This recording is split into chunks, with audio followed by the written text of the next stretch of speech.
So what if we could unleash the power completely of our W16 engine? What if we could reduce the weight to a minimum?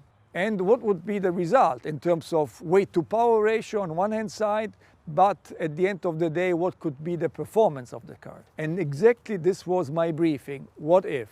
And the response of the team was incredible. A fantastic car, the Bugatti Bolide. So, ladies and gentlemen, now we want to show you the car, the Bugatti Bolide. And the man who is going to go on the discovery journey for us is Andy Wallace. Ciao, Andy. Andy won once Le Mans and he was twice the fastest man on earth. So I want to send you on a journey, and the audience should see with your eyes this fantastic car. And you're going to meet our R&D boss, Stefan Elroth, and our chief designer, Achim Anscheid. And I'm curious about your feedback. So good luck and see you soon. Thank you.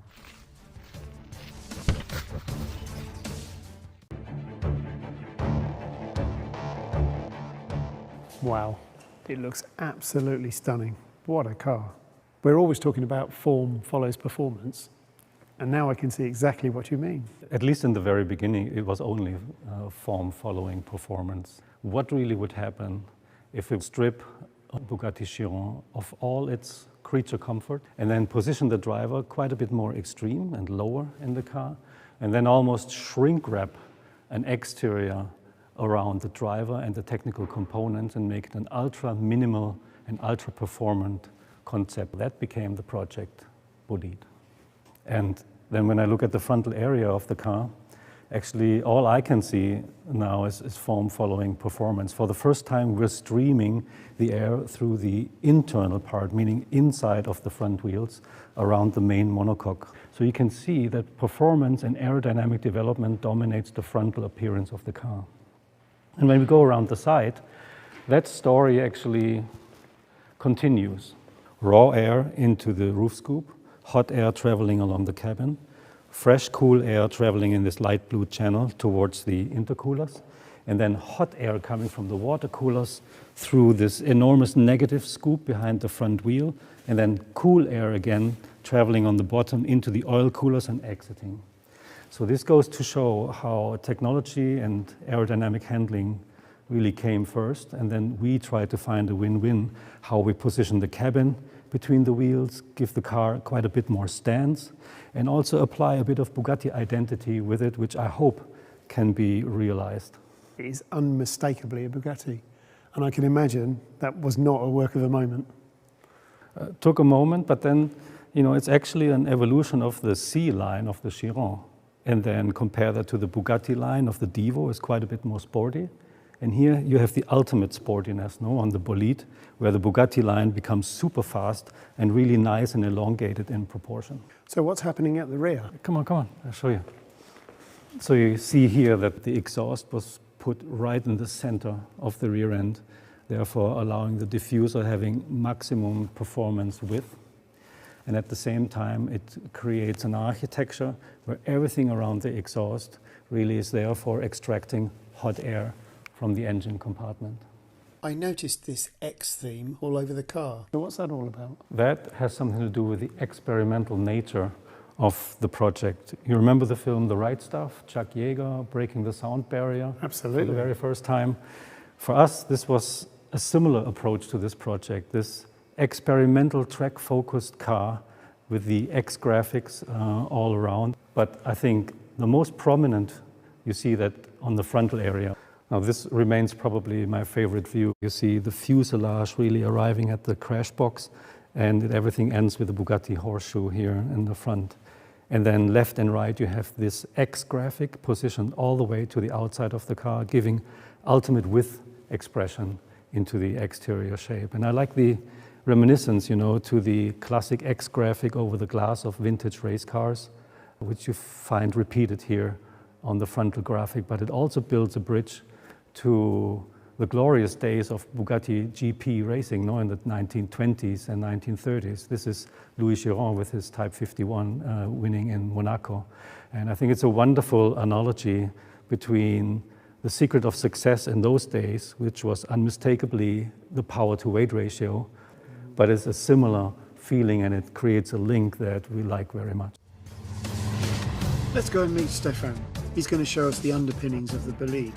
I wonder how far Bugatti will go this time.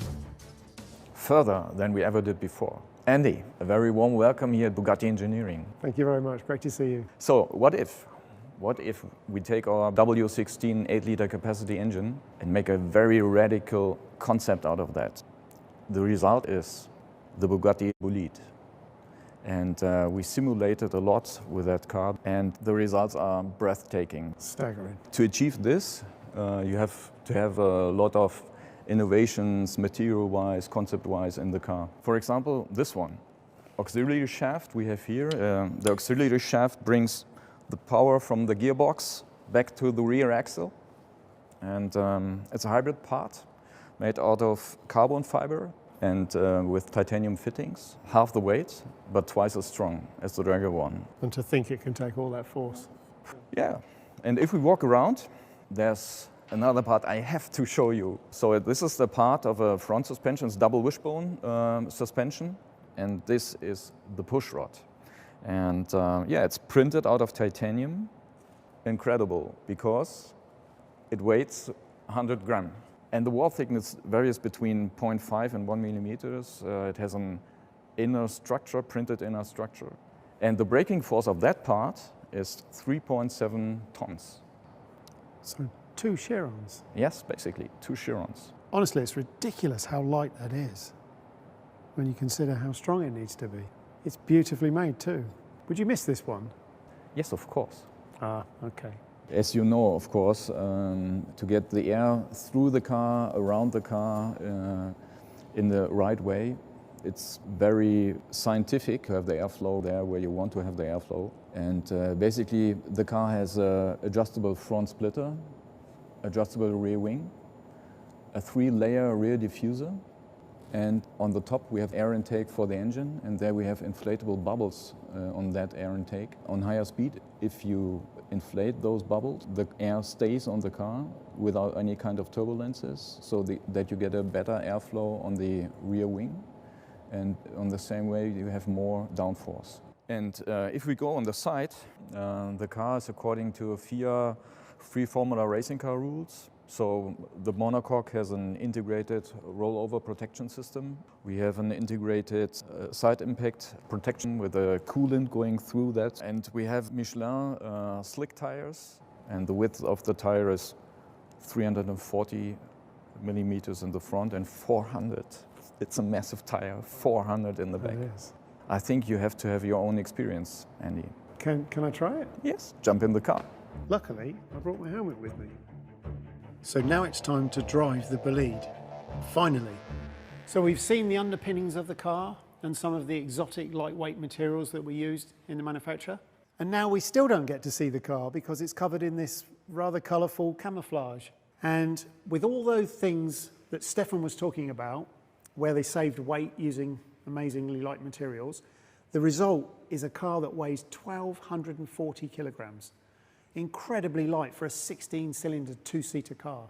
And if we come to the back, the heart of the car, we see, of course, the W16 engine. Now, this engine produces 1,600 horsepower on regular 98-octane fuel, but using 110-octane race fuel, it can produce 1,850 horsepower. So coupled with that low weight, this gives us a weight-to-power ratio of 0.67 kilograms per horsepower, and, importantly, a weight-to-torque number of 0.67 kilograms per newton meter. So, what does this actually give us in terms of performance on track?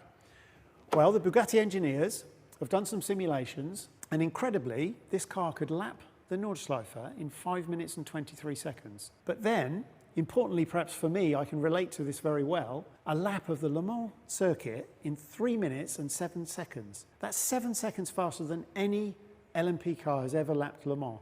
So incredible performance, and I really can't wait to try the car. So let's go.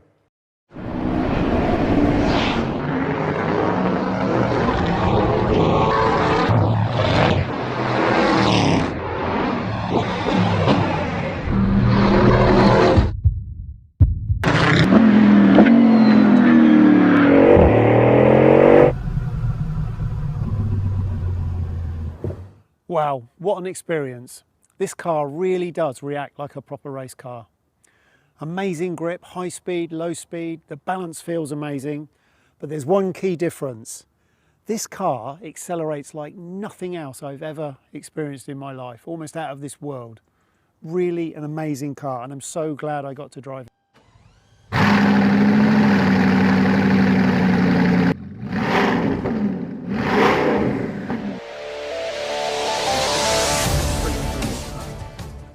Hi Andy, and welcome back. So, can you tell me a bit about your experience with the car?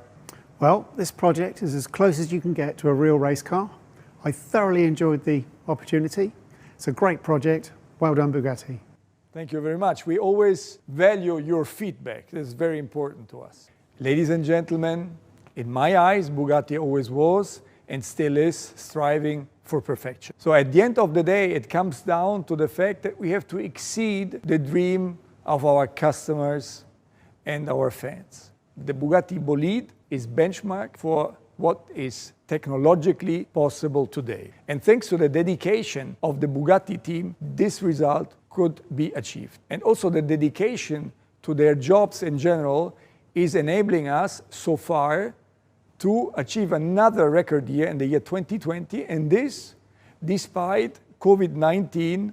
And I have to say that this car is really a dream. The Bugatti Bolide. Vive la marque!